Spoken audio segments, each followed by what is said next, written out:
Good evening, ladies and gentlemen. Coming to you live from the outskirts of the internet. This is the Gaming Saloon for June 11th, 2017. We're your host, Peaceworker2448, and Rapid Epsilon. Did you forget to pull up the calendar again? Yep. Also, I was distracted by the fact that again, fucking blocked worldwide on the fucking reactions video. God fucking Christ. Two things this time. One's my fucking Ubisoft, fuck off, by the way. And the other's my Namco Bandai is causing this fucking block in all country bullshit. Not make me have to edit the fucking reactions to take out that goddamn audiovisual content.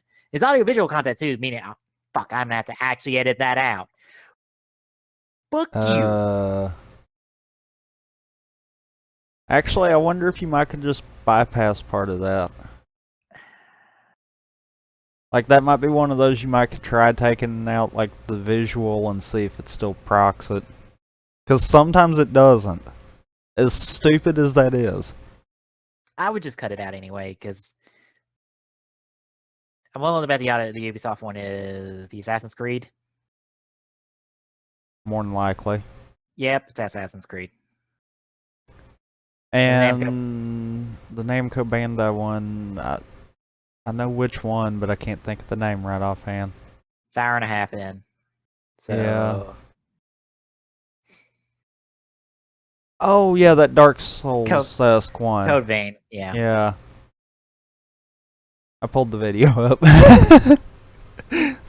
Because, you know, I actually have figured out how to play videos in the background without the sound going in, so... I can do stuff like that. Oh, actually, no, it's not those. It's the two songs in there. Yeah, Number's Daughter was an hour 49 in. Actually, the songs are procced at different time codes than both the audio visuals. Yeah, I know, but those are the ones. Okay, Life is Strange 2 is blocking us in the US. And then whatever the Alakazam one is blocking us in all countries. I mean, granted, you could do YouTube's little remove song thing. The last time I tried that, it actually did pretty good. Well, the last time I did it for the other one, it didn't work until that thing got taken down. And stopped being an asshole about it, so... Maybe it's stayed away for... It's slow. Yeah. But anyway. Yeah. Not going to be distracted anymore. Yes, it's day one here, an RE3 special of stuff. Thankfully, we don't have to worry about playing any video ever, since it's all up on the YouTube eventually, hopefully. Any video ever for all time? Yeah. Because we can just sit down and talk about this stuff. So we're just going to cover the first two press conferences, and if you want to hear me splurge about the Kingdom Hearts trailer, I can splurge about the Kingdom Hearts trailer some more, since we got it last night. But we got EA and Microsoft to talk about. Microsoft was literally just a few hours ago, and EA was yesterday, not last night. And so yeah, why don't we just... I know you rated them opposite. I kind of feel like because of Microsoft's blunder, they're pretty much on par with each other. I feel like Microsoft did a little better since they had more to show, which is probably a bit unfair, but it's a little hard to judge great press conferences altogether, since 3 of them are major ones, but Nintendo has the shortest length of all of them, I would assume. I don't think Sony's going to go less than 30 minutes. Okay, but to this I'm going to say, we both know that Nintendo can pack a punch. Yeah. And I wonder if we're not done getting Splatoon 2 stuff. I wouldn't be surprised if we might get a little bit during the press conference, but I think most of Nintendo's talk is going to be during the Treehouse event. So if you just pay attention to the Nintendo Direct, you're not going to get as much out of Nintendo at E3 if you don't watch the Treehouse as well. I think the Direct's going to be more focused on properties they already have. Because that typically is what happens. Like, we probably won't get much more than a nod to Odyssey in the Direct. Because they'll want to have something dedicated fully to it, kind of deal. It's one of those. Nintendo's gonna pack a punch, but I don't think it's gonna be a lot of like new games. It's gonna be stuff we know and then more. Whereas Sony, it's possible to be about like Microsoft, especially seeing as how the sheer amount of games that Microsoft showed off kind of is up there. 42 games is the quote. And like all but 7 of them had a trailer or a demo shown off for them. Only 7 of them got shown off in the sizzle reel. That was it.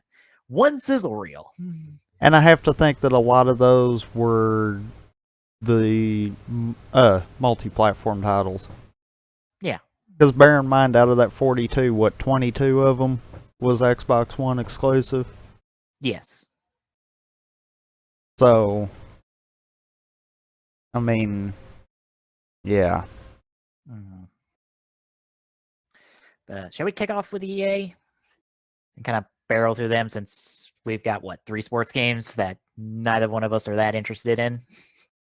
I guess so. All right, EA was yesterday, and I'm just going to go, up from the list, or I'll go down the list, even though Anthem is the first thing on the list, and we kind of can't talk about that until we talk about Microsoft, since it was literally just a tease for the Microsoft press conference, literally. Yeah. Which, it does look like it's going to be a good game. I'm just curious on how far that's going to build.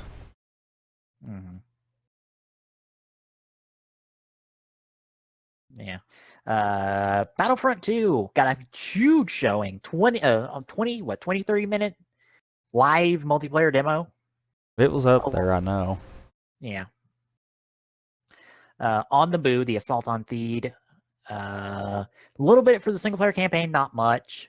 But mainly it was, here's multiplayer. DLC, free DLC. I swear they only said season 1 of DLC is free. But apparently it's all DLCs free for Battlefront 2. And I'm like, the fuck you say? That's not what they said. If they meant all DLCs free. I wasn't fully paying attention, so I don't know. I swear all they said was season 1 of DLC was free for Battlefront 2. And I'm still like, that's still huge. Like a full season of DLC for Battlefront 2 free? just free?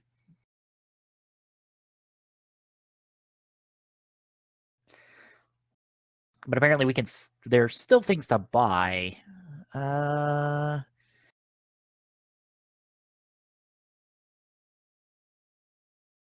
No, I'm telling that out on play video before it fucking blares in my ears. Blah.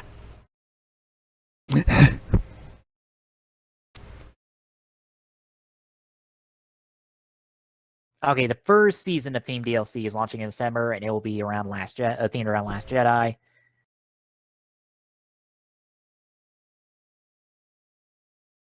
Okay, yeah, all DLC's free. There will be microtransactions if you want to speed up your progress, but that is the only mention of microtransactions. So like an XP booster is probably the most you'll see.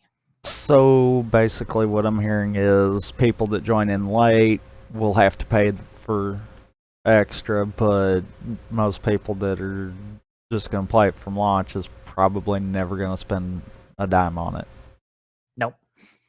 You pay the $60 to get in, and you have Battlefront 2. You have everything that will ever come out from Battlefront 2. Which hopefully will be more than supported for more than just a year. Why do I have a funny feeling they're going to say that, and then it is actually going to only be the first season, but they're going to cut it extremely short? If it's only the first season, I'll be like, that's what they said at the EA press conference, and I will literally fucking pull up the supercut, but I believe I have it quoted in the supercut where they say the first season's free. What I'm more meaning is like the other seasons be like 3 months or whatever, and the first one be like a month and a half kind of deal. Yeah, I can see that. I can completely see EA trying to pull a dick move like that. Yeah. I will say I was impressed by the Battlefront 2 footage. It looks good. It looks more like a Battlefront I remember. And it looks like a game that I would want to play. And it looks better than the Battlefront we got to start with. Although it's super nitpicky of me to say this, but I still hate that EA has this thing about it to where they're kind of ignoring that Battlefront has been a franchise for years, but it's like, oh, we're fixing Battlefront. And I'm like, no, you're fixing your Battlefront that you fucked up to begin with. Battlefront was a franchise long before you got the exclusive deal to do every Star Wars game in existence. But I guess in the same sense, if you think about it, what kind of happened in terms of the canon for Star Wars? Everything got thrown out, so all the Battlefronts got thrown. Like, the Battlefronts had no story anyway, which is still the most surprising thing out of this. It's like, oh yeah, we're getting a story mode. Why? Because people wanted a story mode in Battlefront. Why? Because the Battlefront has story mode. No one fucking didn't. You know why? You know why everyone wants a story mode in Battlefront? It's because outside of that, the first Battlefront, you might as well have just booted up any Battlefield's multiplayer because it was identical. Yeah, it was just bot maps. I mean, it's one of those when it looks identical to your other franchises, you want to tell them, do something different. Change it. Do anything. Mm-hmm. Make this not look like what you already have.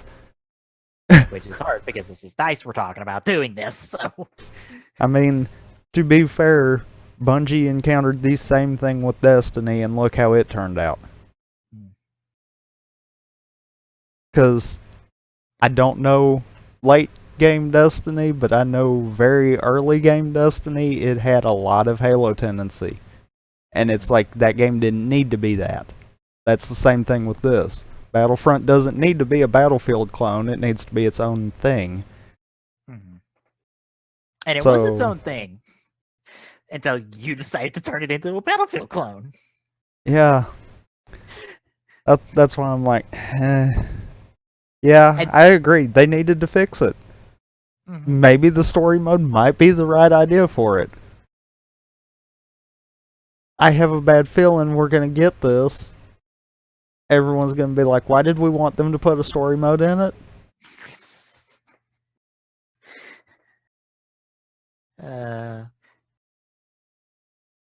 Yeah, it looks good. I'm excited for it. I think it's kind of interesting that we're going to get a dual hero setup for the game. Like, you can have at least two heroes on the battlefield at the same time. Because you had both Darth Maul and Boba Fett for some reason. Even though I would think Jango Fett would be more appropriate. But then we had Rey and Han. And I guess the heroes are just going to be random. Like, it feels... I would think, like, wouldn't we have heroes more appropriate for the map?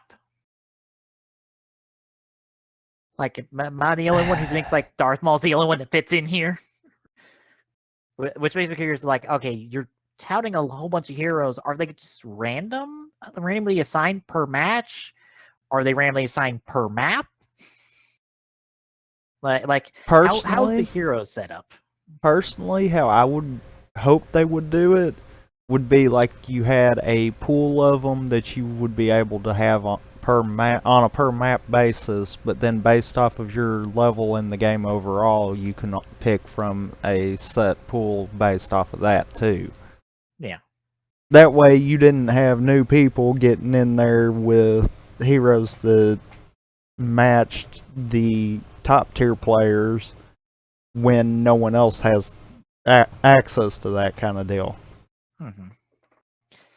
Although, thank God they have a better system than the fucking power-up pickup system. If you do good and you earn enough points, then you can be hero or get a ship. I don't like the ship part because Yeah. the ships is kind of annoying because it's like, well, why don't you just have ships in a docking bay and people just go to ships and race for it and go? And if people don't have a ship, well, too bad, move on.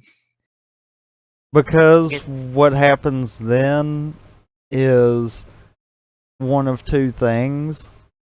You have a hard time trying to lock the enemy team out of your hangar, and vice versa.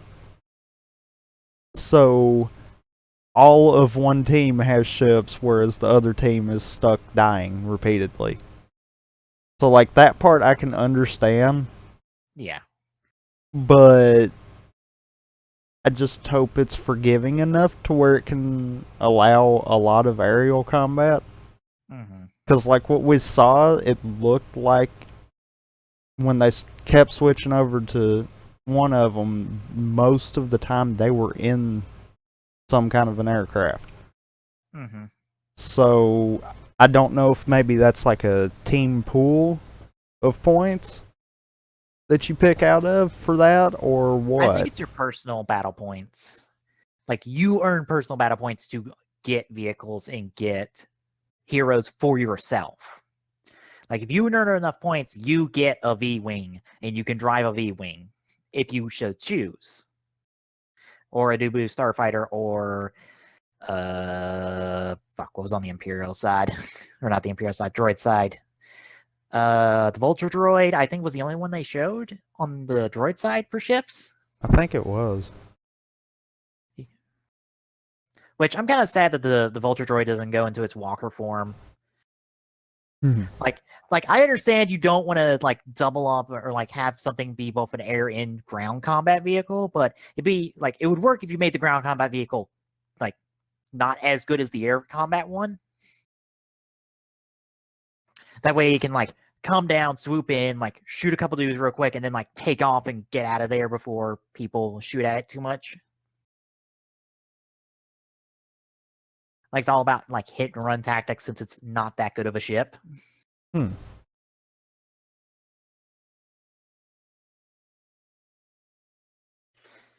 Yeah. It's cool that, again, the guy was like, how cool is it that you can play as the droids in the Star Wars games? And I'm like, all the previous Battlefront games except for the EA one let you play as the goddamn droids. All of them. And if this game doesn't have droidicas, that's a half a point off for me because they let you play as droidicas too. For those that don't know, they're the rolling ball ones. I assume everyone knows what I'm talking about when I say that. Yeah, those guys that walk real slow, but they roll real fast and have the shields. Yeah, you could play as those in the original Battlefronts. That's a class you can literally pick. And I'm like, if you don't have Eureka's, that'll be next game. They've got to have something big for next year. I swear to God, if Battlefront's a yearly franchise, I'm just gonna. No, I don't want your Battlefront to be a yearly franchise. Well, then what about bi-yearly? Bi-yearly might be all right. Because, see, then they could do Battlefront on one year and Battlefield the next year.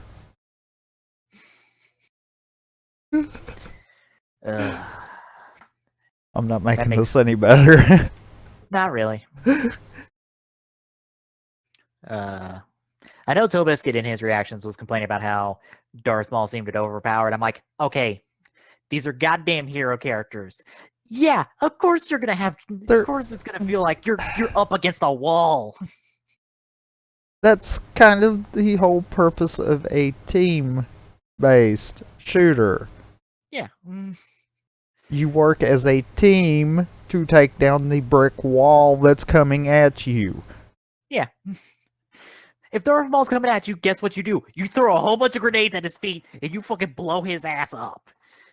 You know those big ass rockets you use for the ship? You turn that sumbitch on him. Unless he's right beside you. Yeah. Because that's my move. Yeah. Like, all your heavy weapon stuff, yeah, you turn it on Darth Maul. Because, like, he can't really deflect. I don't think any of the lightsaber characters are going to be able to really deflect that many bullets, if any. So, yeah, you just turn it on them and you gun them down. You gun down hero characters as soon as you see them.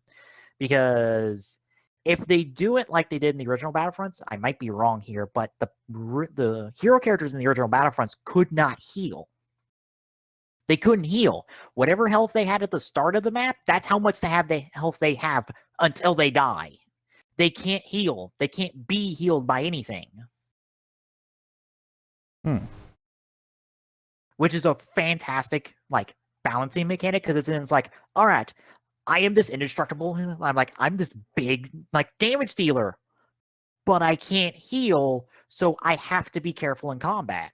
Because if I get overwhelmed, I'm dead. So I have to be pick and choose, or I have to be like pick and choose my combats. It's like I have to catch people off guard. I have to, if I bull rush in, I better be ready to like die if I have to.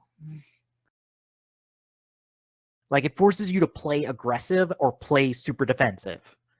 And I think this is a really good balancing mechanic. It's like, does that make it less fun to play as a hero? Maybe, but I don't think you're too worried about your health. But I'm hopeful for this new Battlefront. I'm going to wait till launch and see how it goes over then before I commit anything to this game. I believe we have a November release date for this. EA didn't talk about release dates, which is kind of a bad thing. Yeah. Great. Let me look this up because it's probably not in any of the articles. November 17th. Yep, I'm getting a November 17th release date. All right. Next up, we had the co-op game coming from Tale of Two Brothers devs, A Way Out.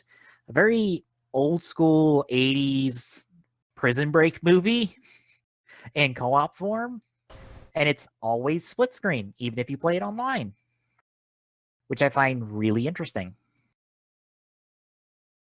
Have you noticed something?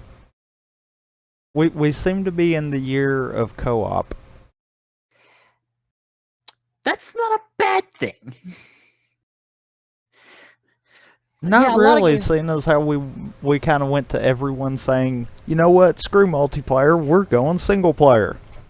Mm-hmm. Yeah, Way Out looks good. I worry about the split in the screen because it seemed to change depending on the situation. Okay, to this I'm gonna say, I did catch you saying this in the stream, and I didn't get to see how it was. Was it like a Lego game kind of split, where it kind of rocks and maneuvers depending on what's going on? It's more like if player A needs more of the focus, then the margin expands to get player A more focus. Like, for instance, there's two characters in a car. One of them's hiding, the other one's driving. The character that's driving has more of the screen available to them than the person that's hiding. Oh, well, if it's used in manners like that, it shouldn't be too bad. Yeah. Because I know in terms of the Lego games, that whole split maneuvering, depending on where you're at, was kind of annoying. But that doesn't sound like that's going to be a problem. Yeah, it does seem more situational. Like, in this specific situation, this player has more screen than the other player. Like, that shouldn't be too bad then. Yeah. I was just be worried about if some situations are not as well designed as others, because that comes right down to design, and maybe one situation is not good on the split. It really depends, but otherwise, the Way Out looks good. And I'm hopeful for it, especially if it's coming from the Tale of Two Brothers devs, because that is a really good co-op game from what I've heard. Like, really super good co-op game. You know, now that I just thought about it, I might have an idea how they probably did that to where it does function correctly. What? It could be like semi-scripted events. That is entirely possible. Like, it's scripted to the point where you're supposed to do certain things, but it's not completely scripted, so you can screw it up and do variations of it. Mm-hmm. Yeah.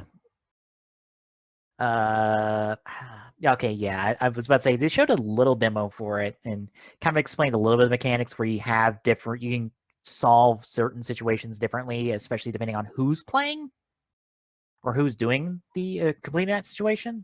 Like they showed two different ways to smuggle out towels, and like one of the characters is more persuasive about it, while the other just beats the shit out of the guy and just takes it.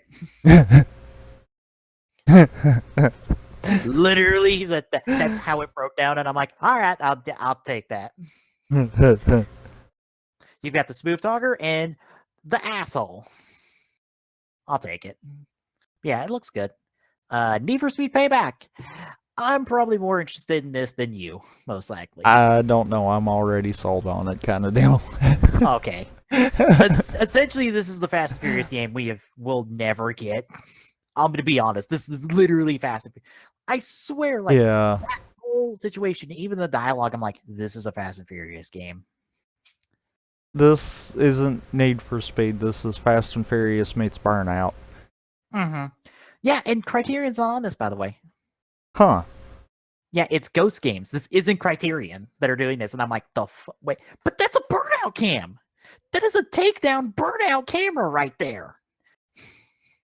I can literally pull up Burnout Revenge and see that same thing happen.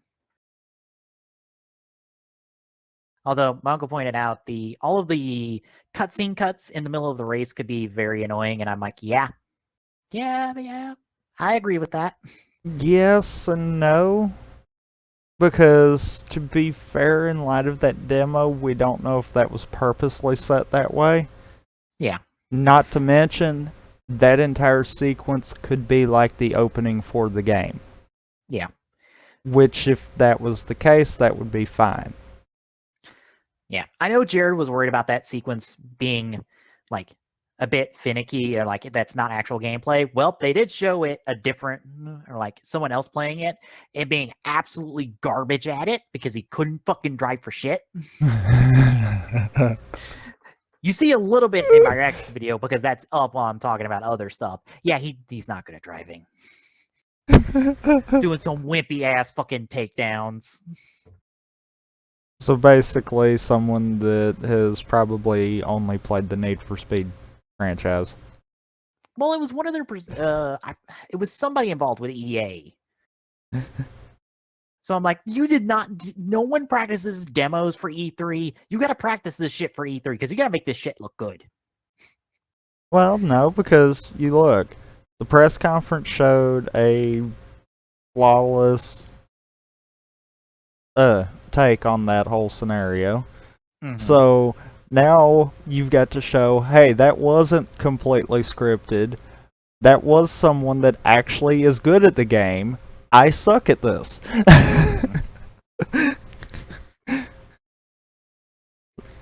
Yeah, I will say the straight up cutscene cuts might be a problem. The Burnout style takedown ones won't be bad. As someone who played Burnout, what happens is when you take down somebody, the computer takes control for like however long that cutscene plays and puts you on a predetermined path, essentially a standard computer path. And it That the kind of computer does would. like a silent countdown to put you back in it. Mm-hmm. So like it will take you around a turn like normal. It will do any of that stuff normally before you get back control. And like you really won't notice it happen because like by the time you're back in control, the camera's right back in position and it just like boom, you're back in control. I think there's even like the small audio cue of the engine revving to give you the cue that you're back in control. I I think think. you're right. Like there's a small audio cue that you just get used to, and it's like, oh yeah, no, I'm back in control now. So yeah, I wouldn't worry about that stuff. And I mean, I kind of wonder if the cutscenes, if they are in the middle of the races like that, if maybe that follows the same mentality. Mm-hmm. And maybe that's why they were showing off that takedown cam like they were. Mm-hmm. To be like, hey, look, this actually is going to be a thing, but look, we don't screw up. Yeah, we're good. The whole race. I do hope that there's a lot more just standard races and stuff besides the heist stuff. Because like, I think the problem a lot of the recent Need for Speed games I've had is like, we need to do all of this really cool stuff, and I'm like, you can just have standard races as well. Like we don't need like heist after heist after heist. You can break up all of these big stuff and have those be the big moments of your game play experience, but you can just have regular races and regular sprints and regular drifts and stuff and regular drag races. And like you don't have to have them all in the open world. You can just have purpose-built tracks for that. Oh, but But that's so much like a racing game then. you are a racing game, Need for Speed. Don't fucking start. You know how that You goes. No yeah. developer thinks that their game is the genre of game it actually is. It's like, no, Need for Speed isn't a racing game. It is a car simulation game that has racing elements. It's like, what the? Yeah. No, it's a racing game. I did love how we were talking about they talked about customizing a Beetle and showed no footage of the Beetle being customized because no one cut to the camera angles that were necessary for Yeah. that. And everyone was standing around the monitor, and I'm just like, can you put up the monitor on the fucking big screen, for God's sakes? You know what that was? Oh yeah, look, there's the Beetle. Wait, weren't we supposed to? Well, too late. Yeah, like the one time it's like, look at this person shooting someone as we are holding on a menu for the fucking NBA game. I was just like, God damn it. Granted, that's not the only time those monitors and stuff are being used for other things besides what they were supposed to be used for. Because it's like, I spotted Twitch twice on 2 different monitors in there. And I pointed that shit out before the press conference. Well, I mean, And you gotta look good. And you've got to look at you looking good. mm-hmm. So that solved both problems. Yeah. And what's bad is I think it was a personal Twitch account because it was just on the following pages. It wasn't on the stream. It was either someone's Are we personal Twitch live? account. Yeah, we're live. Who else is live with us? Oh, okay, cool. Like, you could probably pause it and see what exactly it was, but I swear to God, it was an actual Twitch account that actually was following people because it was the actual follower screen on Twitch, which was hilarious. Oh, God. It was also hilarious to point out EA Play branded water bottles. Because those were a thing too, by the way. This is what happens when you like turn those cameras on before the press conference starts and let me with my dumb paint app like just sit there and point out all the dumb things going on in the crowd.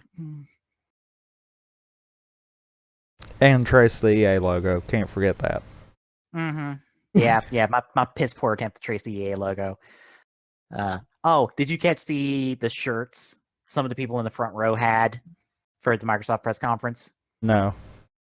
On the back, it said, I witnessed the most powerful console ever. Literally word for word.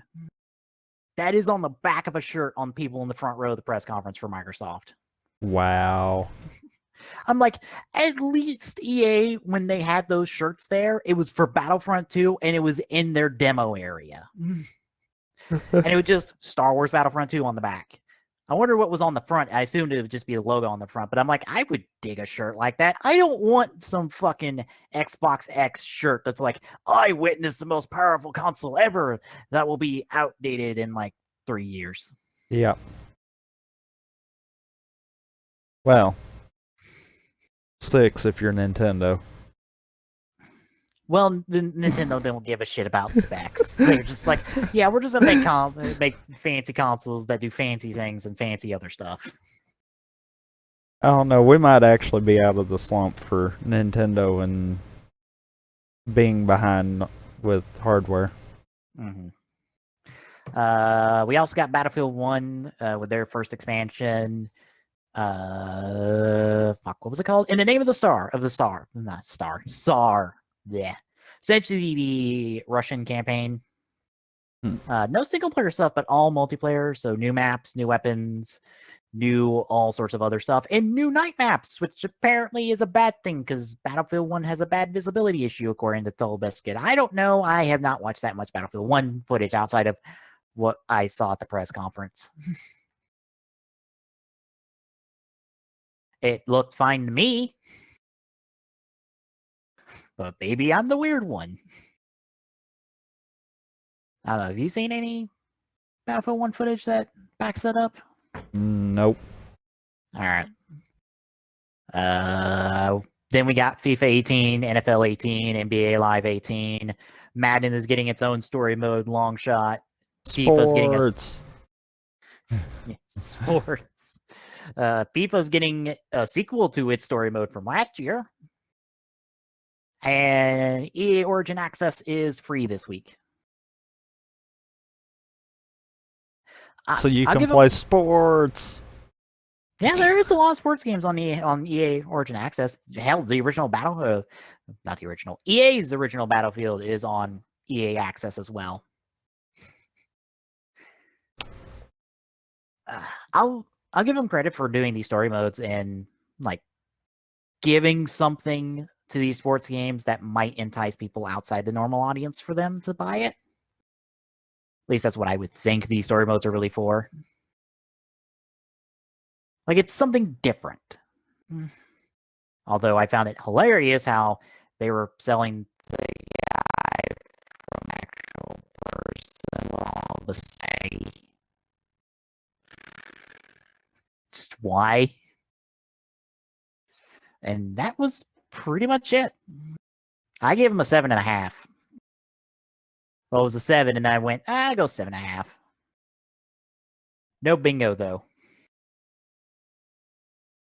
I cheated for those microtransaction ones because they came after the press conference with Galaxy at War.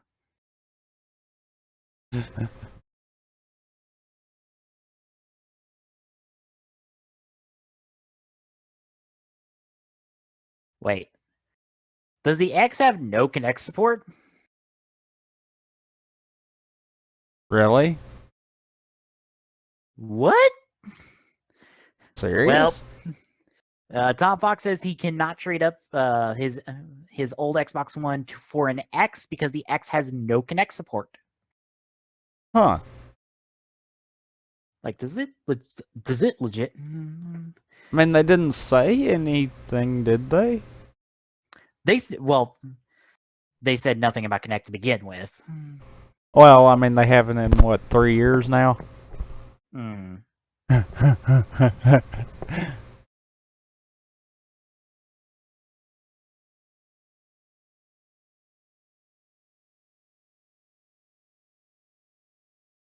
Oh, well, the Xbox One S, you can't directly plug in a Kinect either. You have to buy an adapter to then plug in so you can connect your Kinect. Which is $50, by the way. Huh.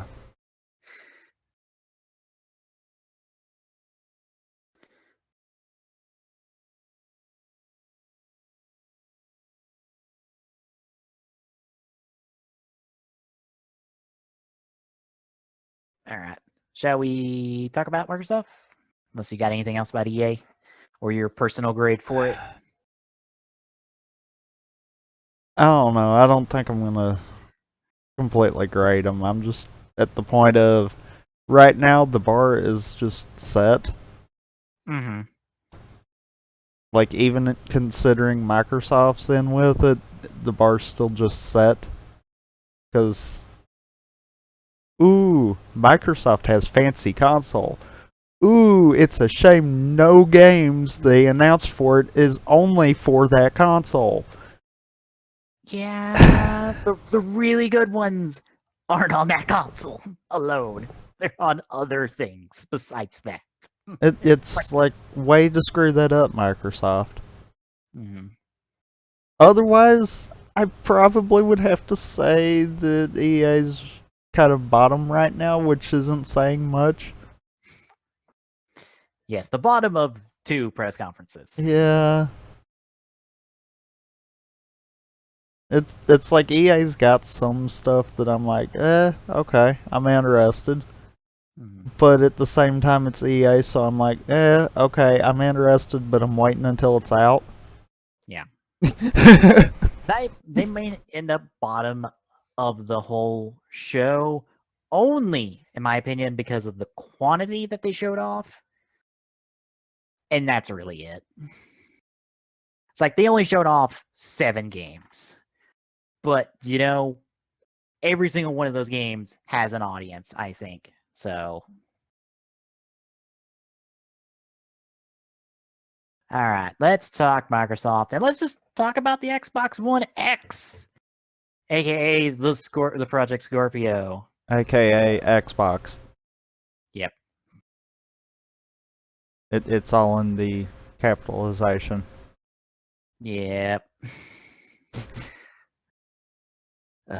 I have to think they did that on purpose. I forgot who it was, but I swear someone on the Microsoft press conference was about to say X-Bone, and I'm like, no, no, no. That's what the internet calls it. That's Yeah. not what you get to call it. I might have been jumping the gun, but I swear that's what he was about to say. Okay. What? Glock just sent me a message on Chat Tango, and I don't. Okay. Well, that was random. All right, so we got the Xbox One X, or the Xbox. It's coming out November 4th? 7th. 7th. Okay. I thought you said 4th, but yep, nope, the 7th. You're off by 20 days. For $500. So that is a steep ass price.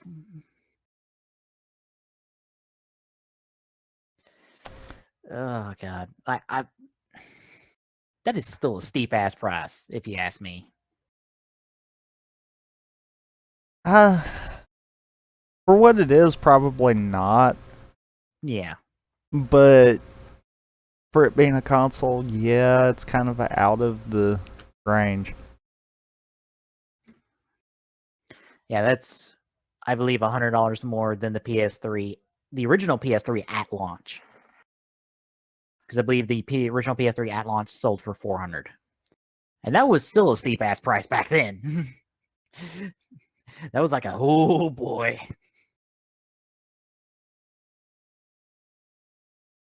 I'm gonna try something. This will do one of two things. Hey, it worked. Cool.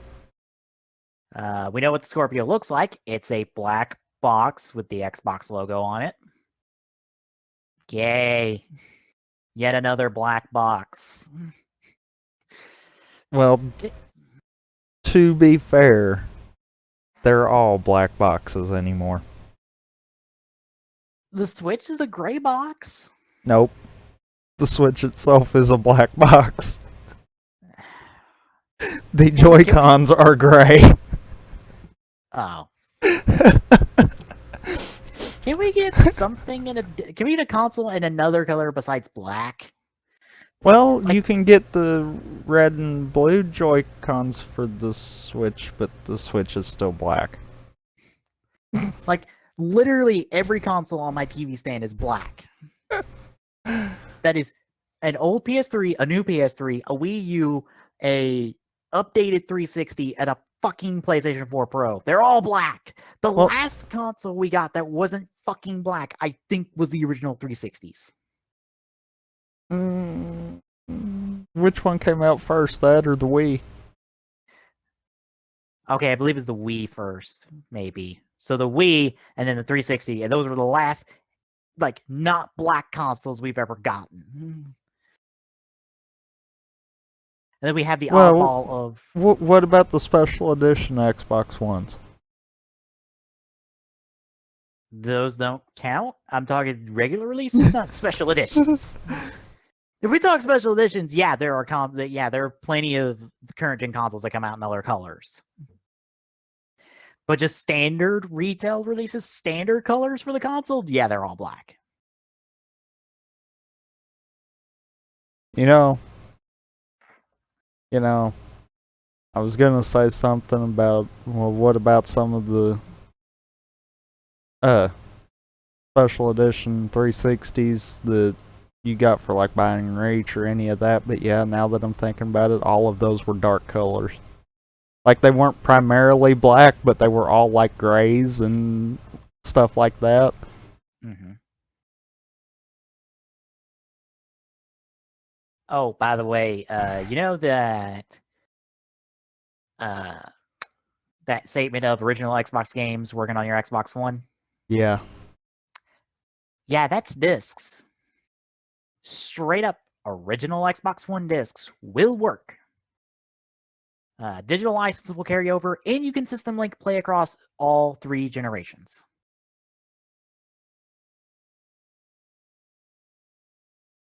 So they're really trying. Yep. You know what I was hoping they were gonna say? What?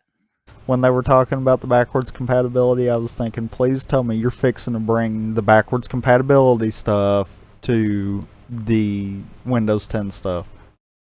No, that would super kill any interest, and also high clock. I would. Okay. To be fair, we really still only have. Actually, you know what? Nintendo still has the record for the most releases in one generation. Because now the 3DS line has 4. I was about to say, it can't get any more confusing than PlayStation 4, but no, 3DS is worse, because it's like, there's the 3DS, the 3DS XL, the new 3DS, the new 3DS XL, the 2DS, the 2DS XL, the new 2DS XL. Yeah, I wasn't going to count the 2DSs in there, but yeah. But still, 5 goddamn handhelds that are all the exact same handheld. Uh-huh. But only slightly better for some of them. So, the whole people getting confused, I don't think that's going to happen. Not to mention, they're doing a price cut on the Xbox One S. Mm-hmm. So I would assume that the beginning Xbox Ones would be the same concept and have a price cut themselves too. So I think you're going to be able to figure it out based on price alone. Yeah. Plus, there's the little letter designation that will tell you which is which. Yeah, because you'll either have the Xbone, the Xbones, or the Xbox. See? It's less confusing. Oh. Less confusing. That's what we're going with now, right? Yep. Apparently, it'll be the smallest console yet. So is it smaller than a Wii U? Because that's the smallest thing I got. Okay. From the looks of it, the smallest out of the Xbox Ones. Okay. Because when he said that, I looked over... Possibly smaller than any PS4s that are out there right now. But I think the Wii U's still got it beat. And in turn, I think the Wii does too. Mm-hmm. Yeah, the Wii is... Ain't the Wii and the Wii U about the same size? I think so. I was about to say, I would walk over and go go test, but I don't feel like getting up. Yes, Metro, which I actually called as soon as I saw the watch. I was like, oh yeah, Metro. Yeah, at first I was like, wait, what game? And then when you said that, I'm like, oh.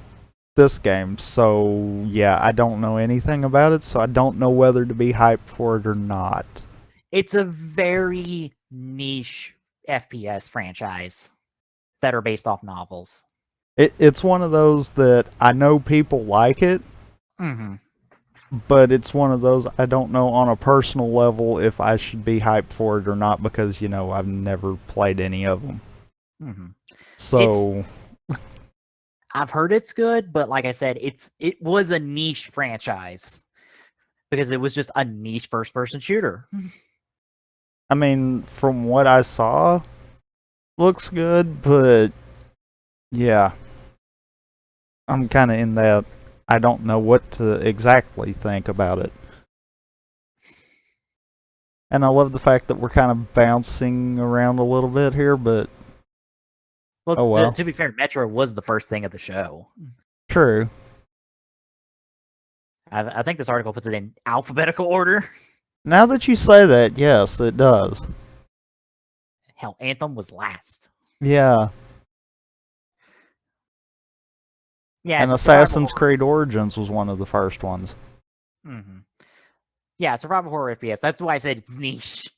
That's probably one of the reasons why it fell through, because if I'm not mistaken, it started gaining ground about the same time that other survival horror games were getting ground too, so it's like, another Yeah, and one. I think it's another one of those franchises that the game you see more often is the second one, not the first one that people play, which is the same with Witcher. You don't see people playing Witcher 1 that much or talking about Witcher 1 that much because Witcher 1 is a bad game. It's kind of bad. But Witcher 2 people love. And Witcher 3 is like one of the best games of this generation. But I mean, if you think about it, all franchises have that one game that everyone's just like, never talk about it again. Yeah, like Assassin's Creed as well. Yeah. You think like most people don't like to talk about Assassin's Creed 1 because it's not that good compared to 2, which is why 2 had its fucking trilogy. But yeah, Anthem showed off what the proper BioWare team is working on at the moment. The B team is the one that was working on Andromeda. That's obvious. Mm-hmm. Painfully obvious. Yeah. But Anthem looks good, but it was more show off the graphics than it was the proper gameplay, and also it felt a lot like Destiny. Yeah. I'm like, you're Destiny except third person to a certain extent. Especially since you have the wall and these exosuits, and I swear to God, that's a goddamn warlock over there flying up in the air. Well, I mean, to be fair, BioWare could pull it off. They know both aspects of it now. Mm-hmm.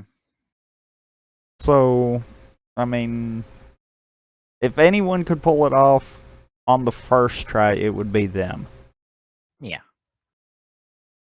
Especially since you have Destiny as experience now out there. And you can go, all right, we saw what Destiny did. We can see what it did right and what it did wrong. Let's do what it did right and not do what it did wrong. Well, even in that aspect, and you're actually kind of right on that one. Yeah, the Titanfall 2 was with the, what do they call them? The bigger mechs? Or the bigger exosuits?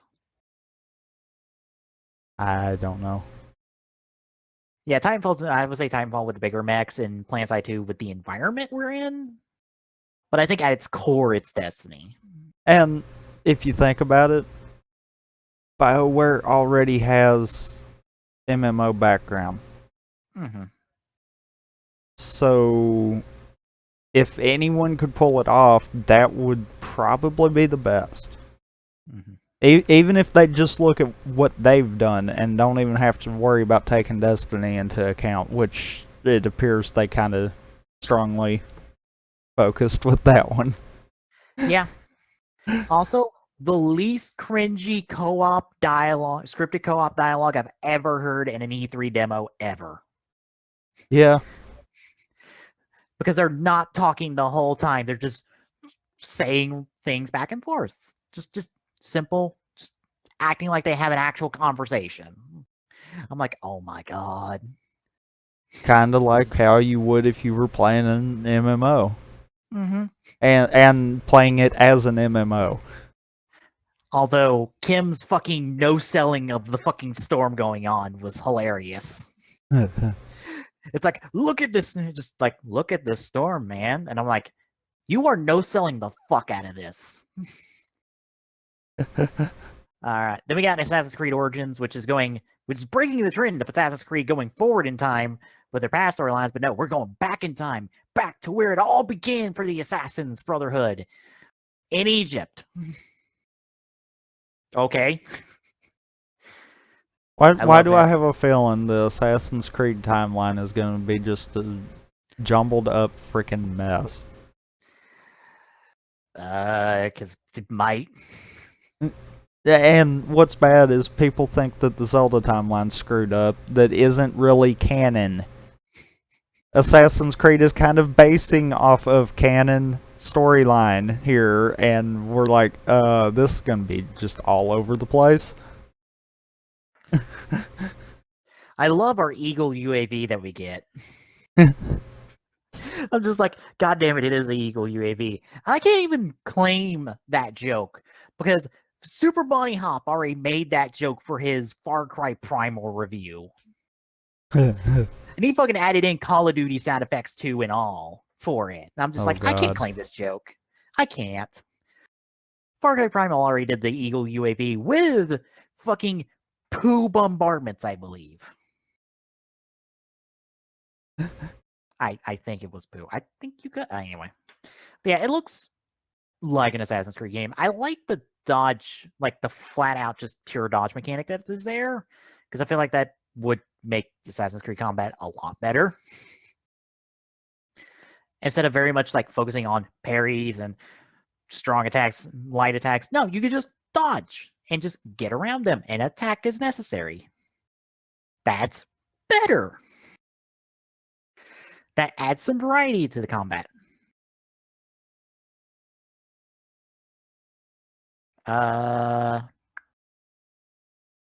We got Black Desert Online as a trailer that meant nowhere.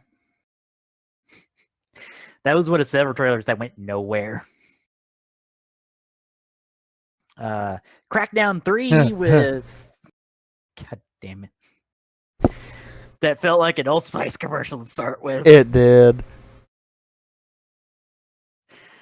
I'm hopeful for it, but at the same time, I'm like, okay, Crackdown did really good. Crackdown 2 got a lot of mixed opinions on it, so are they going to fix it? Or are we going to kind of see a reversal? And it kind of goes back to what the first one was. Mm-hmm. Plus, this one's been in development for God knows how long. Because how long have we been having the rumor of a Crackdown 3? I feel like take a year off that, and that might be how long this game's actually been in development. Quite some time. Because I'm wanting to say that there was rumors of this back, like, before Halo 5 came out. Mm-hmm.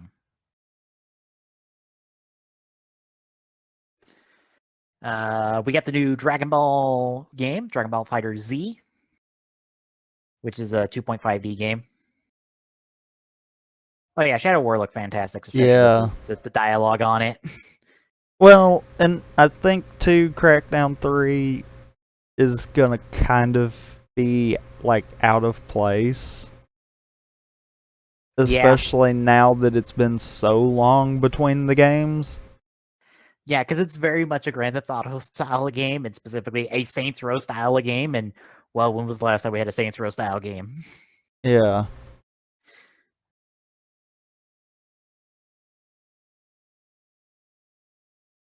Yeah, if all of the writing for all of the orcs you can recruit is just as good as his writing, Shadow War will be fantastic. Especially if they put a fucking marketing campaign behind it and let people know, hey, this game's coming out, and they don't fuck it over on release.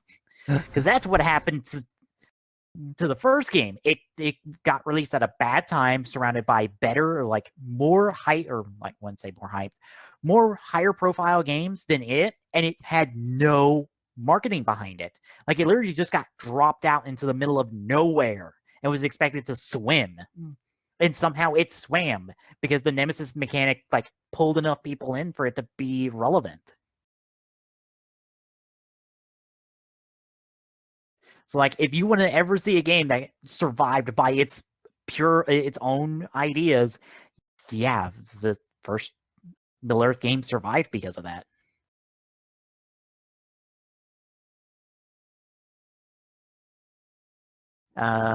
Next up we got Forza and the Porsche they got shown off, the Porsche technically. Yep. That new 911 that looks like every other 911 I've ever.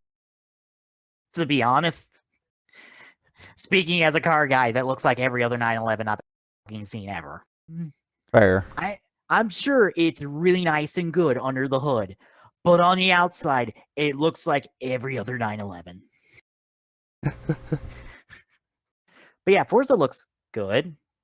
It's neat that you can customize your driver, and it looks like a neat racing game. Need for Speed has me more interested only because I prefer a more arcadey racing game than a more sim racing game, which is what Forza is.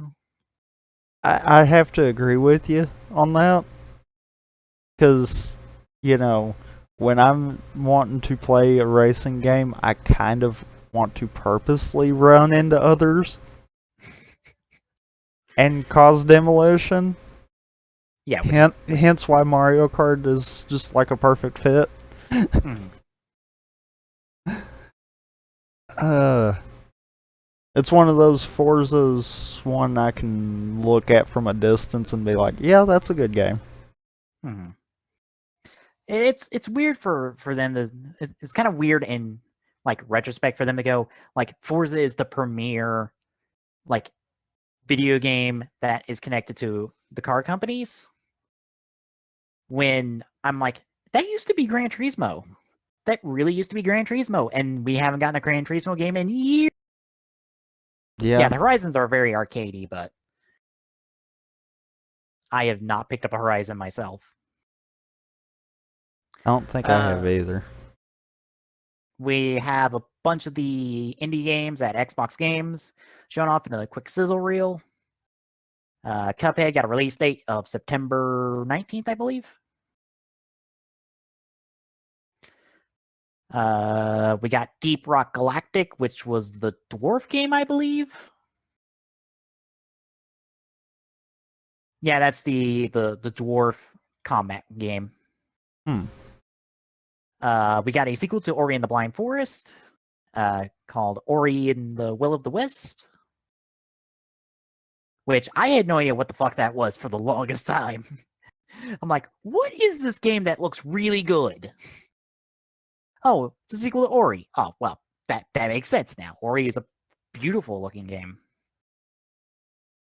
Last Night and Artful Escape were also shown off to come into Xbox One. The Artful Escape was the trippy, old school music video looking game that is a music platformer. In case you need a reminder. And Last Night was the one that looked realistic and then it turned into pixel art. I'm like, that is a jarring transition of art styles. I don't think I remember that one right offhand. Yeah, it was a pretty quick one. Tacoma, which is the space one that we saw last year, I believe, from the guys who did No Home or Gone Home. And then Super Lucky Sale, which I thought was Conquer for a second, and no, it's not. No, this is a far more child-friendly game. It's a G-rated Conquer game. Yeah.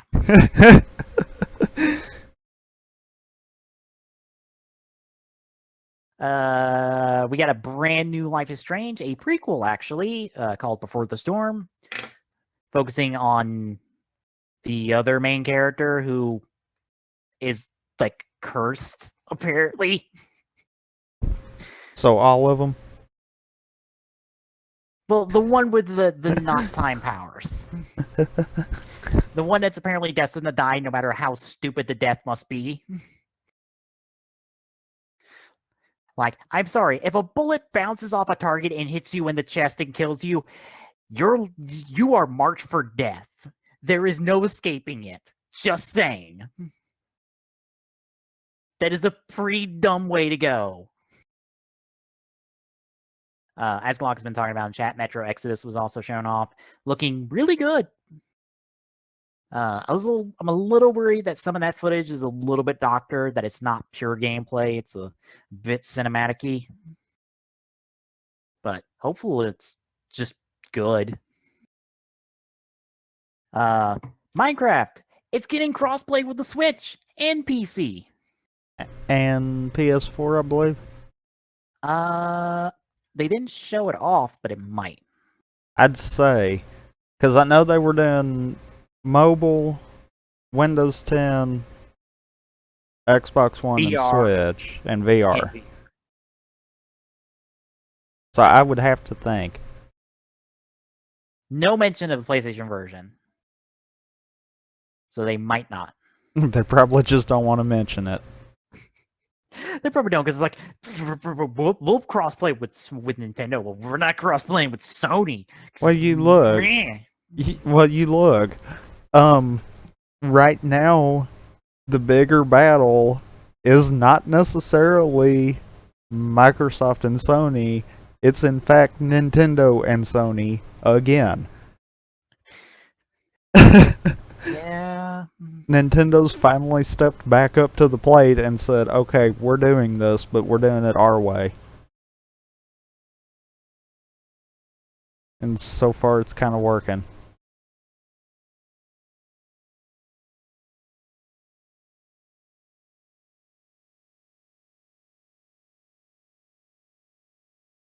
Checking Twitter at the second. I was going to say, you got really quiet there.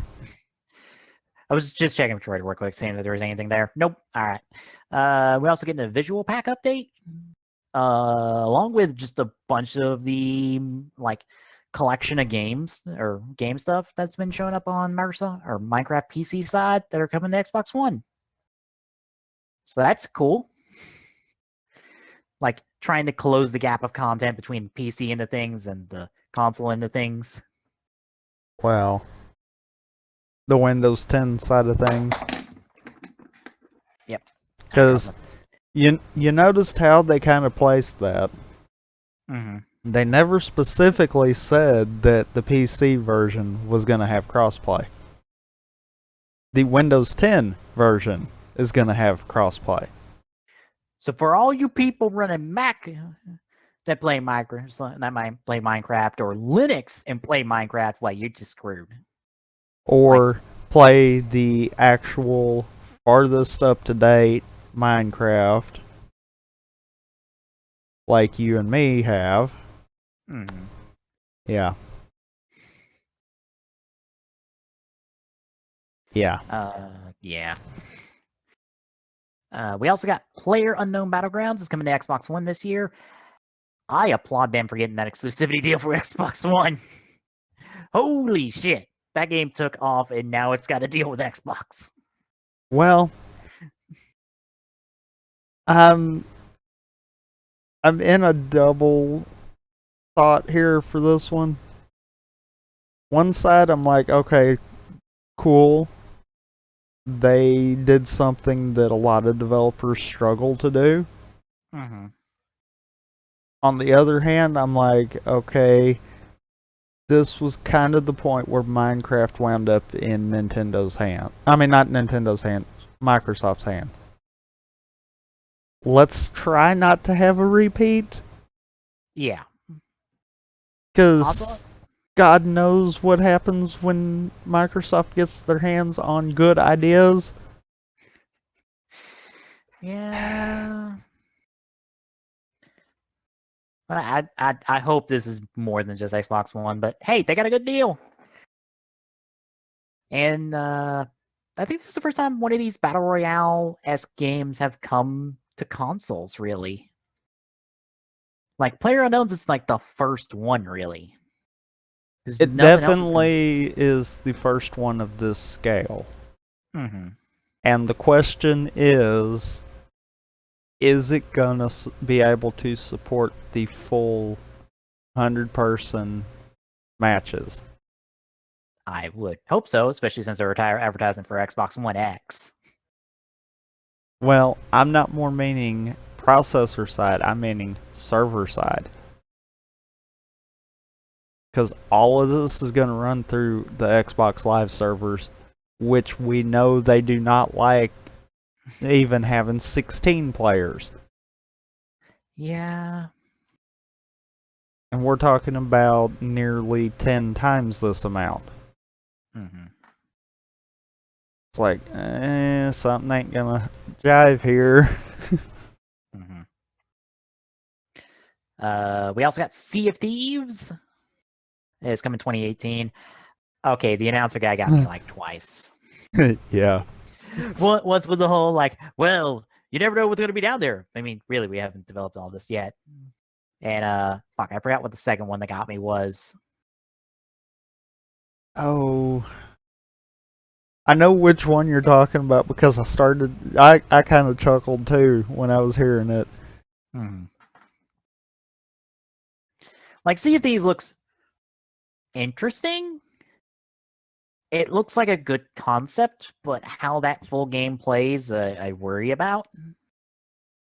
Part of me is also kind of wondering, this looks like it's utilizing leftover assets from Project Spark.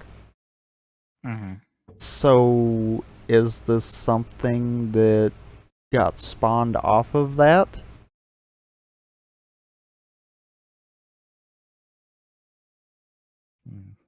I don't know.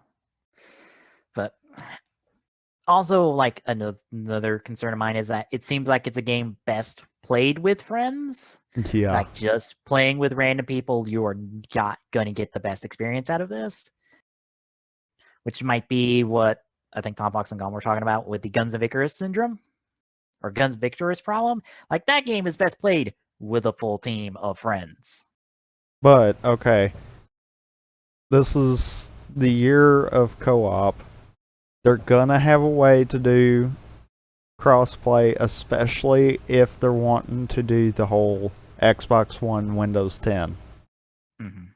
Which, in light of this, I didn't realize it was a Rare IP. Yeah, this is So at a Rare. it's definitely going to be on Windows 10 and Xbox One. Mm-hmm. Meaning they'll probably have some form of crossplay, which might make it more feasible to sustain on itself. Mm-hmm. I don't know. That's going to be a question. Quick question that I'm looking at on Twitter. Why Okay. is the picture associated with Destructoid grading the Microsoft press conference a screenshot from the Scorpion King? The fuck? The literal fuck?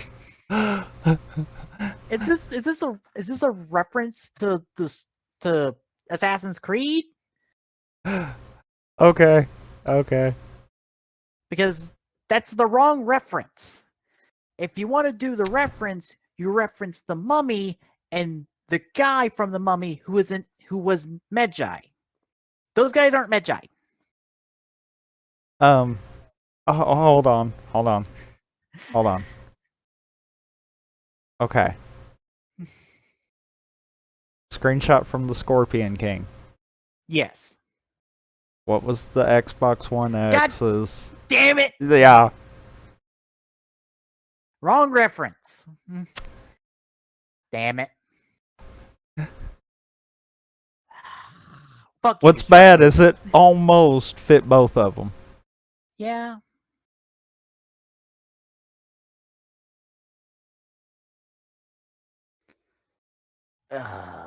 Damn you, Destructoid, and your misleading references. Last thing we got on the list is State of Decay 2, which looked pretty good. State of Decay 1 was pretty good, and State of Decay 2 looks good enough. Was there more than here? Because I feel like there's more than here. Granted, we had a bunch of trailers that just got thrown out there, and I was just like, oh, that's a thing, and that's a thing, and that's a thing. Moving on.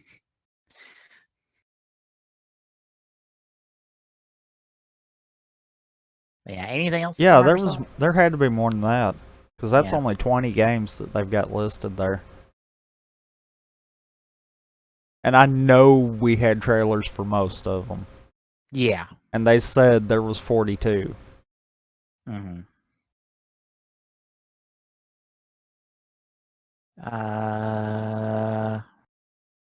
Looking at Games Radar's recap. Darwin Project, that's another one that we Yeah. that little arena survival game, kind of. That didn't That have anything that really explained what the fuck it was. that apparently chat can take part into. Yeah, a competitive arena survival game where chat can fuck with players. That's not good. No. No, that's not a good thing. Yeah, and Shadow of War didn't get mentioned in the GameSpot article. Yeah. Starting to think we need to find someone else. Because they missed like half of it easily. I don't blame them. Because like some of that shit was probably not worth talking about to begin with. No, but I mean, they missed 2 decent ones, though, is what's bad. Yeah. I mean, I don't know if I'd go that route with it. Battle Royale Hunger Games is the exact same genre. Just saying. Yeah, but it didn't really seem like it was. Well, Okay. Of course, we did get barely anything. I was gonna say it didn't really seem like it was gonna be like big multiplayer. It seemed like it was gonna be smaller style multiplayer kind of I deal. think 8, maybe 10 players based off the HUD. I mean, granted, Also, all we ever saw was what, 3 or 4. yeah. Yeah, it's got a mixer integration.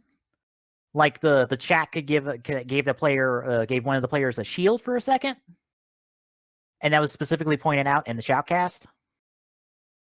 By the way, Mixer is Microsoft's internal streaming service, like Twitch.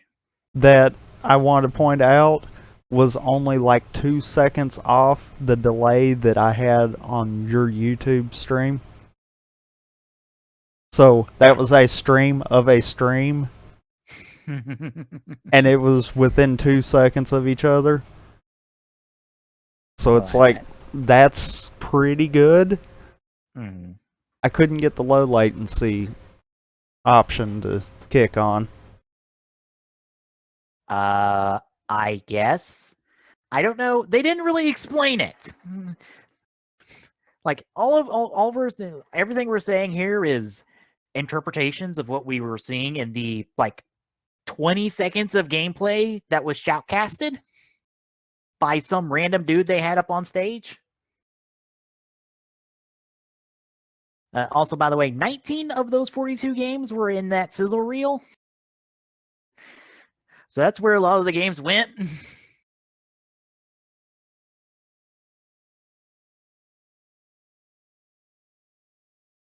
Code Vein also got shown off, but that's been revealed for a few months now. That's why I knew about it going in. I was like, oh yeah, this is that Dark Souls game from Bandai Namco. And that's pretty much it. I gave them a 7.9 because they did slightly better than EA because they had a lot of content, but just a whole bunch of shit got thrown at us, and it's like, I don't know. I feel like they're right there on par with EA for one simple reason. There was nothing that purposely sold the Xbox One X. yeah. Like, okay, it has more processing power. Whoop-dee. Um, by offering every one of the games on Windows 10 also, I've not really found anything that my computer can't handle right yet. Mm-hmm. I mean, I'm willing to say that will change. I'm willing to say one of these games we saw debut might be the reason that changes. But when I can get anything that I could on a console for my PC, it's like that's not a reason to buy the console. I have a Switch because guess what? I can't get Breath of the Wild on my PC. I could have on the Wii U, but yeah, well, we're not going there. Mm-hmm. Mario Kart 8 Deluxe. Can't get it on anything else. ARMS, Splatoon 2, Super Mario Odyssey. There's a reason for the Switch. So far, there's not for the Xbox One in any iteration. Because let's be honest, the only thing that might have even swayed me would have been Halo 5, and look at how that turned out. Yep. So until Microsoft figures out that maybe offering the whole Xbox Play Anywhere deal is kind of crippling them too, then I'm just not really interested. Yeah. Just to quote Pro Jared when he was talking about this, it's like, I have a Xbox One, but it's unopened because I've had no reason to play it. Glock, that's not surprising. Literally, 343 went, we are not bringing Halo 6 to E3 this year, and we are not bringing Halo 3 Anniversary this year, weeks ago. Yeah. I was fully expecting them to take like 12 seconds to go, Halo Wars 2 DLC, but nope, not even that. The most we got of Halo was Chief in the opening package. And a cameo of Halo 3, Halo 3 ODST, and Halo Reach in the Xbox backwards compatibility screen. Because I was able to spot those packages, those art or box arts from a distance. Yes, I was paying attention to the box arts at a distance. And yes, I could tell it was them. like honestly, the only thing that probably would have set Microsoft above EA in terms of their press conferences is if they had done the one thing I thought they were fixing to do, and that was offering the backwards compatibility on Windows 10. Like, if they had done that, yeah, they would have probably easily took at least out of these two, maybe the whole thing. Mm-hmm. But it's like, okay, they didn't do that. They're focusing on the Xbox One X that really doesn't have any flagship games specifically for it. Yeah, I'm not interested.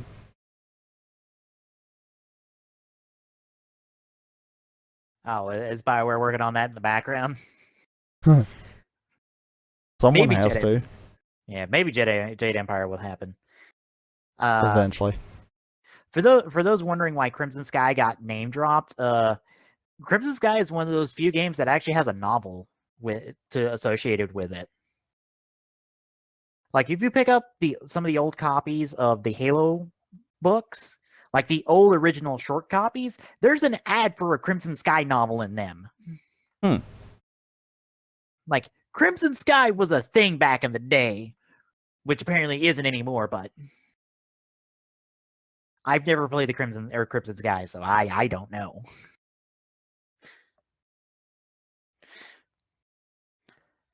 But yeah, I'm like, it's like what he was saying was like, our most requested Xbox original game, Crimson Skies. And I'm like, I figured you were going to Halo there for a second, but then Yeah. again, Halo Anniversary and Halo 2 Anniversary kind of negate that, but okay.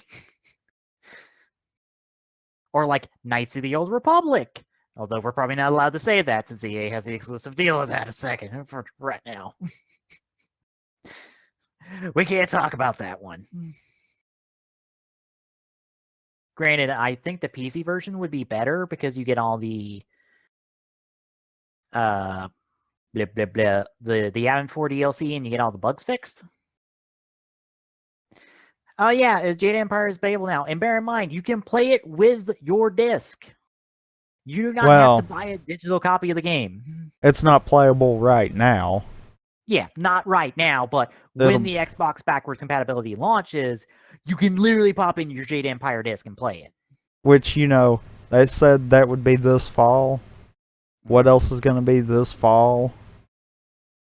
What do I have a feeling is going to be the dashboard update for when the Xbox One X comes out? Yeah.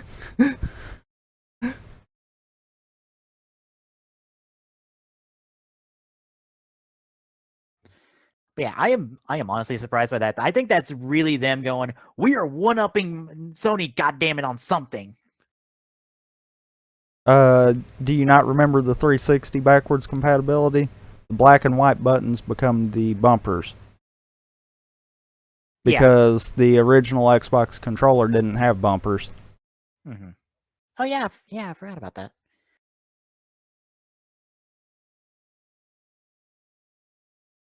Yeah, and to quote Nash, who just posted this on Twitter, if you need a media box and don't give a crap about games, the X Bones pretty much blows away any kind of streaming box.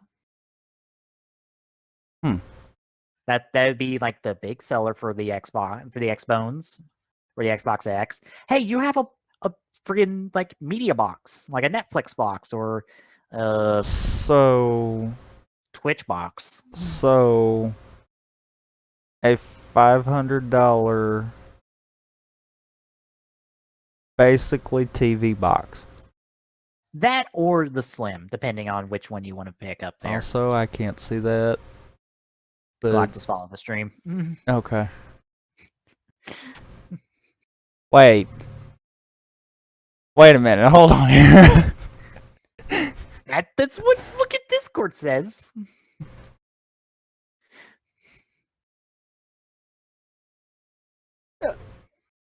How did I thought you couldn't be a mod if you weren't following the stream though? Oh. I ain't about to question that. That's why I didn't think it was him. And then when you said that, I'm like, wait a minute. Hold on. What? Okay. Sure. But yeah, so $500 for a streaming box. Yes. Or you can go with the Slim, that's cheaper, and you get the exact same kind of experience. Not in 4K Ultra HD. Blur, blur, blur, blur, blur. Or, you can buy a $35 Chromecast and use your Android phone or tablet. I mean, That too. just saying, that's not really a selling point for the console. Like, that's added benefit. Yeah. And that's Well, actually added benefit that I would love if Nintendo actually put on the Switch. Well, Nash points out $250 might be a steep price for a streaming box, but throw in 4K and the Blu-ray, and it's worth it. Because bear in mind, the Xbox One S is Blu-ray. Or is 4K.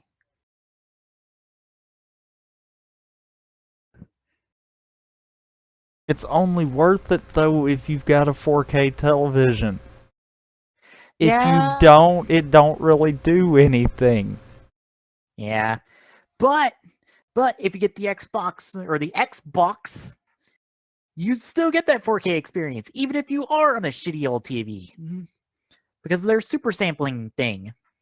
And I want to see it before I believe that. Yeah, that sounds super sketchy, but okay. That sounds like marketing. That's all that is. I have a funny feeling that, and this will happen when it comes out, that people will put an Xbox One X and an Xbox One S side by side playing the same game, and you will see nothing different.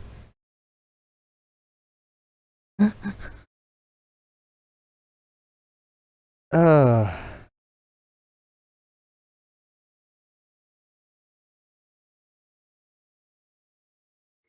Well, You can hear me splooge about the Kingdom Hearts trailer some more before we end off, because we got nothing else to talk about. But yeah, at the orchestra, we got the reveal of a brand new Kingdom Hearts 3 trailer. Out of fucking nowhere, mind you, because no one was expecting us to get anything at that event. And you didn't think they'd have KH3 at E3. Well, they don't, because this isn't at E3. I know. But yeah, I was surprised when I woke up this morning and I kept seeing people talk about Kingdom Hearts 3, and I'm like, wait, what? Well, you know. Well, we got a new trailer? Fuck, what? I pulled up YouTube this morning when I got up, and I saw the Japanese trailer for it, and I'm like, wait a minute. What? Is this real? Yes. Well, there's a Japanese and English trailer. The only difference is the English trailer has English translations for has the command menu in English. The Japanese trailer has the command menu in Japanese. That's it. The dialogue is still in Japanese no matter which trailer you're watching. And I think there's also some slight differences in the gameplay shown on the trailers, and that's the other key difference. Otherwise, they're the exact same trailer. Ashen. Was that the other MMO? I don't remember right offhand. Oh, that game that I swear that one. Your crew have played, that I have seen before, and it's kind of Dark Soulsy, kind of. I swear I've seen this game before because it looks just like it, but it might not be it.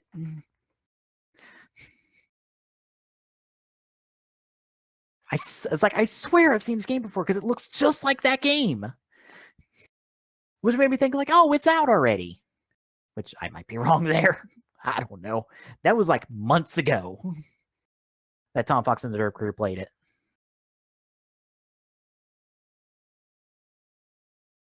Like, let me see. No. What the fuck did he play? I am not going to find the stream archive for that then. That's interesting. What? Xbox exclusive, right? That's what we were told, right? It's on PC. Then why does their site say Xbox One and PC? Because Microsoft has a hard time telling you which is which.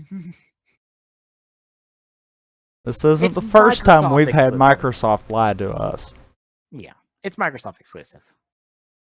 It's just I find it very funny that they decide to lie about something that is on the game's homepage. If you're gonna lie about something, at least make sure it's something someone has to dig for to find out that you're lying.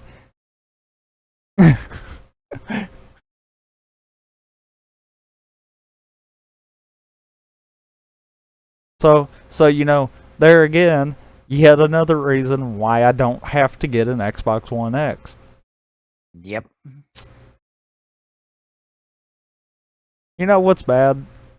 I probably would be willing to get an Xbox One X if they had anything exclusive for it.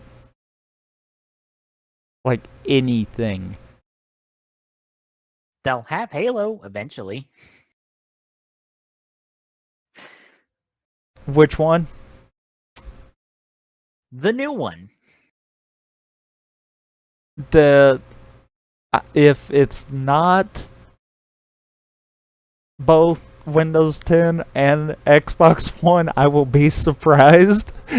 Is that the one you're talking about? Yes. No, Glock. You see, that's the bold-faced lie. Is you're saying it's Xbox exclusive. If they say it's Microsoft exclusive, then they can't be lying because it is exclusive because it's on Windows in Xbox. That way it is exclusive. I mean, they really could even get away with saying it's Windows 10 exclusive because, you know, the Xbox One is using Windows 10. So, I mean, they could get away with that part even. Yep. But yeah, Windows 10 doesn't use the Xbox's OS. It's the other way around.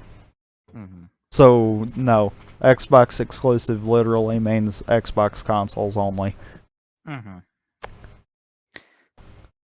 But yeah, the Kingdom Hearts trailer was fantastic. I know some people are. I know when I was in Tom Fox's stream, Gon was talking about how he's not really excited for it because it's been years now and he just wants the game out. And I feel the same way. We've known about Kingdom Hearts 3 for at least 4 years now, is how long that game's been in development. Granted, half that time was in a different engine than what it's in now. Well, and I mean, you had to deal with 15. Yeah. Because, you know, Final Fantasy's the bread and butter. Mm-hmm. Even though Kingdom Hearts is kind of the better. At least consistently.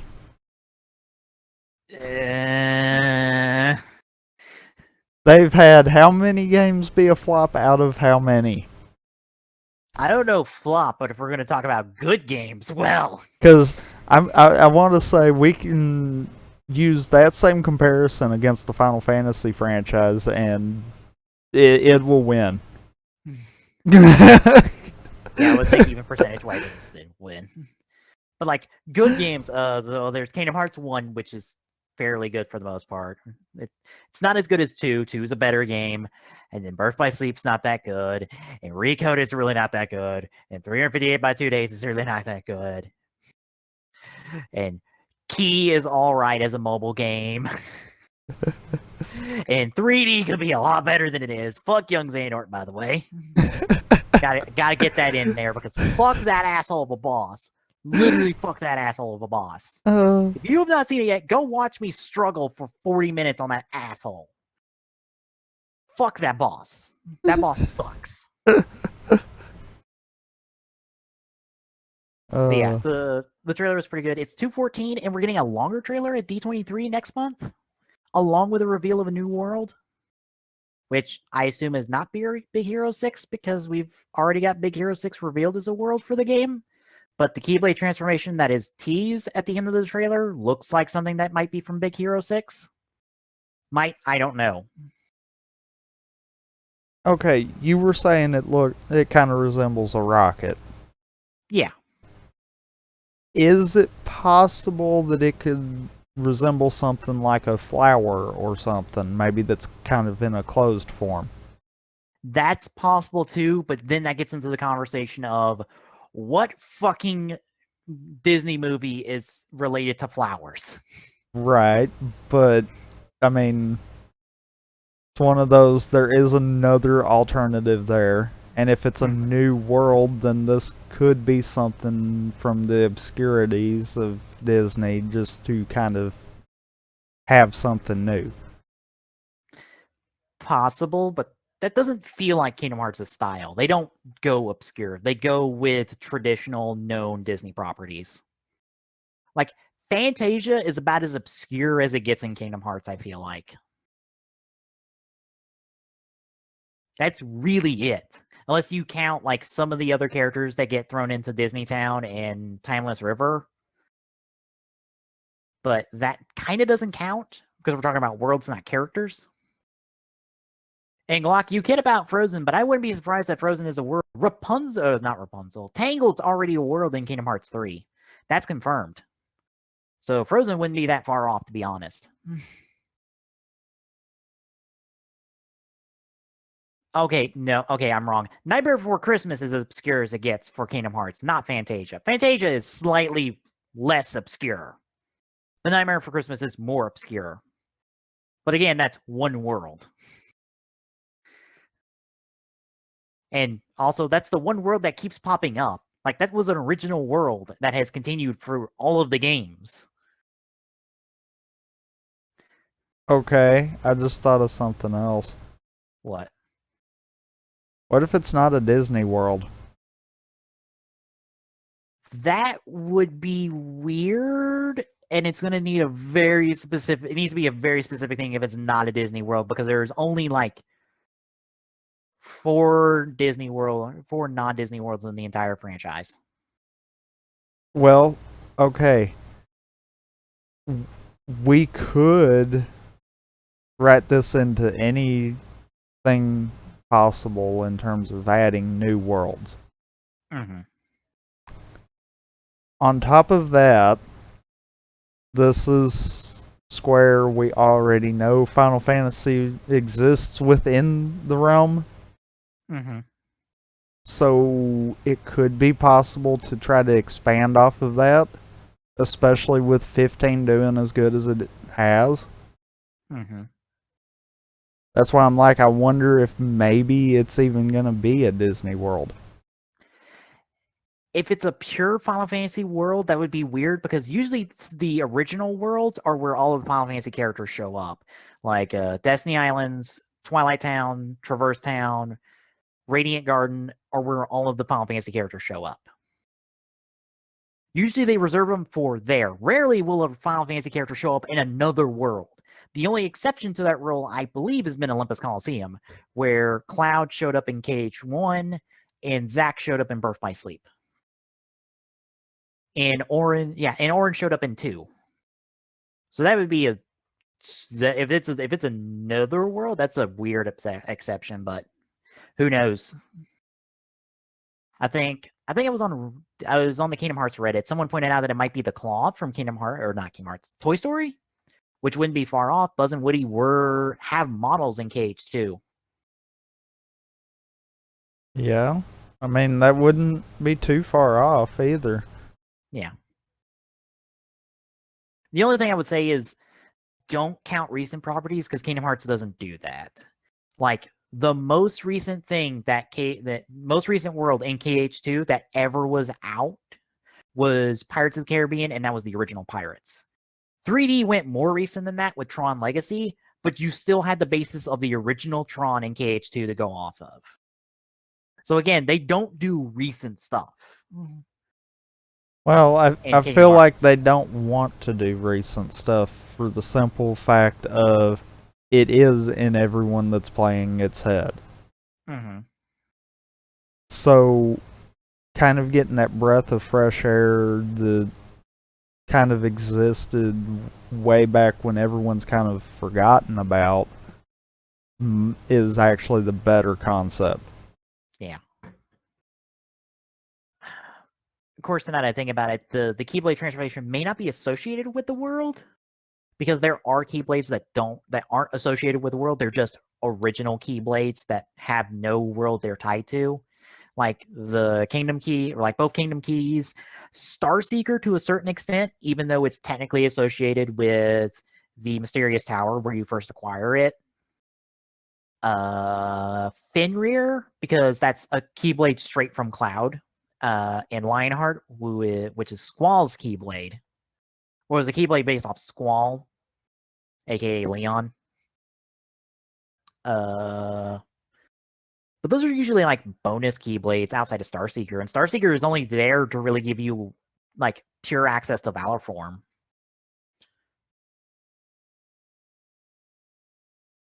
So I don't know. I have to just wait a month for D23, and hopefully we'll be able to see the trailer online easily.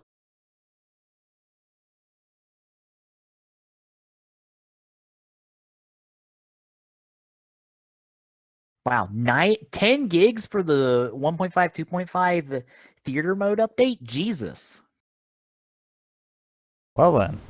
Yeah, apparently the update going out for the 1.5, 2.5 PS4 editions are adding a theater mode to KH1 in new scenes to the 358 by 2 days part of the game. We don't know what scenes they're adding, but hopefully it's something interesting. Also bear in mind the D23 trailer that's coming out next month is longer than the trailer we got yesterday. And yesterday's trailer was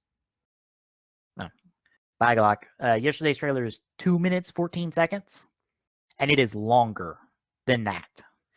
And we'll have other material in it as well besides what we got. So maybe some more story scenes, maybe or I assume gameplay from the new world, but maybe some more story scenes that are related to that. I am super hopeful. Maybe we'll see Kingdom Hearts by next year. If it is this year, I will literally just It won't be drop this dead. year. It won't. We But if know it does, that. I'll drop dead. We know that. Mm-hmm. It'll at least be next year. Yeah, not know if it comes out next year. Because we have waited long enough. People, patient Kingdom Hearts fans have waited long enough for this. We need Kingdom Hearts 3.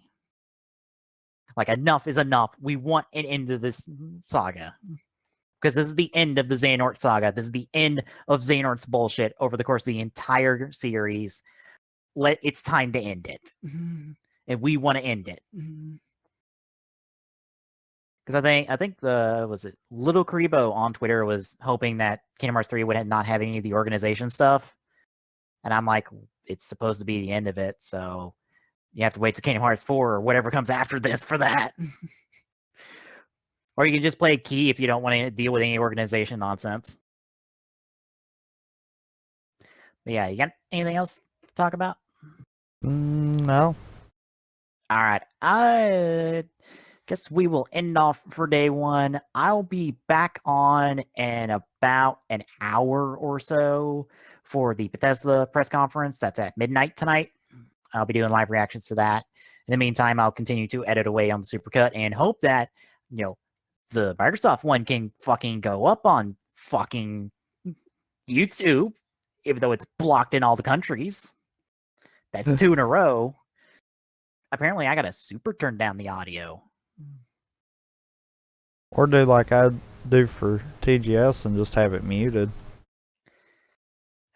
If I do that, it's muted for me too. So True. I have to work around and like. Wait, why would it be? You can mute just the sounds through OBS and let your mic be the only thing going through. You're right. I'm dumb. Never mind. It's like I could mute you right now and make it sound like I'm talking to myself. Yeah, I forgot about that part. Yeah, I'll be back for Bethesda. The supercuts for those two and like the longer versions of both of those will probably not go up till tomorrow. I'll probably get up, edit the Bethesda one, and then throw all 4 up tomorrow before Ubisoft, which is at what, 3? I don't remember. Probably. I do not care about the developer digital. I'll wait till tomorrow morning. 3 o'clock. The PC gaming show is an hour before that. And I do not care enough. I will watch a stream of it, but I am not doing live reactions to it because I don't care. Or am I doing that developer digital? Oh boy, no, I'm not. I'm not staying up another hour to watch that. Not when I have to be up at. No, it's 4. It's 4 for Ubisoft. Ah. Because it's at 1 o'clock Pacific. So it'd be 4 o'clock Eastern. Yeah, now I don't have to be at 4 o'clock Eastern for you, earlier than 4 o'clock Eastern for Ubisoft. And also catch anything that might be on the showroom floor. But does E3 open up tomorrow? I think. I was about to say, is the showroom floor open tomorrow? If so, I'm gonna have to do a lot of research tomorrow. So that's gonna super put behind cutting up stuff. I'll be glad when. No, Tuesday. Okay, good. And it's not 100%. It more depends on when or what all we get out of all the press conferences, but we might kind of split it up and do 3 tomorrow and 3 Tuesday. Mm-hmm. Chances are that's not going to happen because there's not going to be much to talk about in 2 of them. Yeah, most likely not. Possibly a third if Bethesda doesn't do anything of importance. Like, if the PC gaming show will at least have an XCOM thing talked about, but that's it as far as I know that's going to be there. So it can. I will check in for whatever XCOM thing there is, but otherwise I don't care. There's been nothing the last 2 years they've done it, so.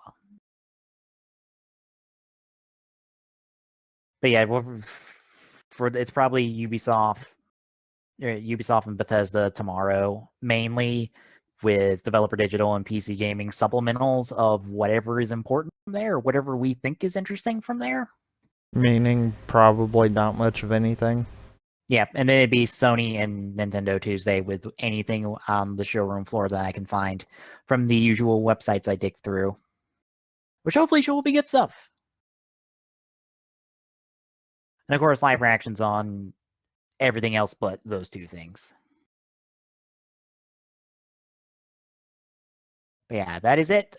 See you all in an hour for Bethesda. And again, see y'all tomorrow for more E3 wonderfulness as we continue our E3 special for the week.